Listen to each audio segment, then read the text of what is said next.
皆さんこんにちは。またお目にかかれて嬉しいです。中島館長の創設した古武館道場の師範談をやらせていただいております山口です。今日は、なぜ鍛え続けるのかということでお話しさせていただきたいと思います。プロレスのでカール・ゴッチさんという方ですね。プロレスファンじゃなくても、男性だと大体知ってるんじゃないかと思うんですけども、その方はもう非常に強くて、ここで真剣で真面目で、だからある程度妥協するということができない。だからなかなかリングに上げてもらえなかったらしいんですね。だから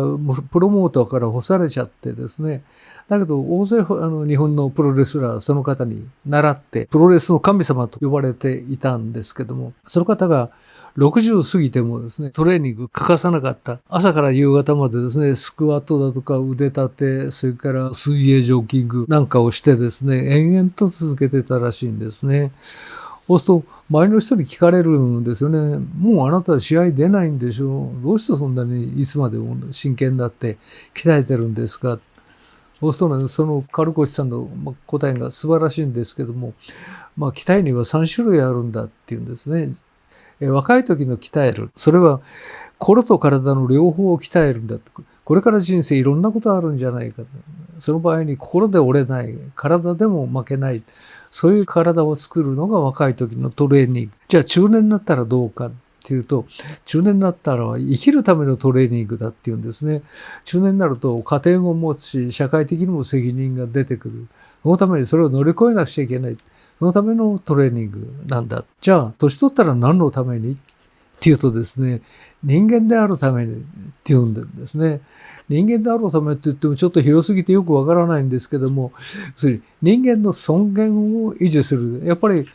衰えちゃうとですね、尊厳を維持なかなかできなくなっちゃう。もう私もちょっと耳がですね、遠くなっちゃって、なかなか聞き取れない。話に加わりにくいっていうのはやっぱり劣等感というか、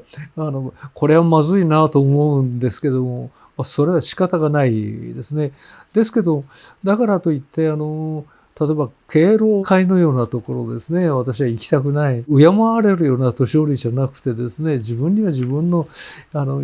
があるんだっていうこと、何もそんな意固地にならなくても、それが老化現象だって、家内にも言われてるんですけども、そういう時にですね、トレーニングすることによって、耳は鍛えられないけれども、全身の筋力や心肺機構をですね、鍛えることができるんですね。だけど、そういう鍛え方とは別に合気道はですね、同じことを特に繰り返しますけど、基本動作を繰り返しやってることでですね、肉体が弱くなるはずなのに、中高年になって、技が効いてくるんですね。だから、年取っても強いじゃないんですね。年取っているから強いということが言えるんですね。例えば私の経験ですけども、二箇条といって相手の手を取ってですね、こう締める技、相手がこんな腕が太くてですね、持ってやっと、それでお互いに締め合う相手がいたんですけども、相手も我慢する。私も締められても我慢する。ここで効かないな。ある時、あれこっちかなっていう感じがですね、ここでそっちへギュッと締めていたら相手がぐしゃっと潰れちゃったんですよね。ここであれと思ってですね、もう意味が私はよくわからなくてですね、まだ締め続けてたら、館長がちょっと見てられて、もう、こう、畳叩いてますよ。あ、そうですねって言ったんですけども、そのくらいですね、自分がいきなり方向が分かっちゃう。で、しかもその技っていうのは、こう締めるんだけども、締めるのは手首じゃなくてですね、相手の膝なんですね。相手がぐしゃっと潰れちゃうんですね。だからこっちが痛いとか痛いじゃなくて相手が潰れちゃう。ああ、そうか。この技ってのはこういう技なのか。膝を攻める技で。それで相手をダウンさせちゃう。そういう技なのかっていうことがですね、もう70過ぎて分かってくるんですね。だからそういうふうにですね、決して年取ってからじゃなくて、年取ってるからこそ効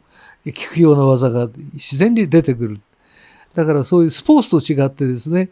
偶然でもなくてそういう技が出てくるっていうのは繰り返すように6種類の基本動作、それを延々と続けてる成果だろうなと。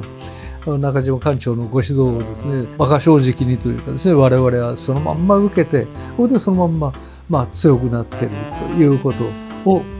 感じております。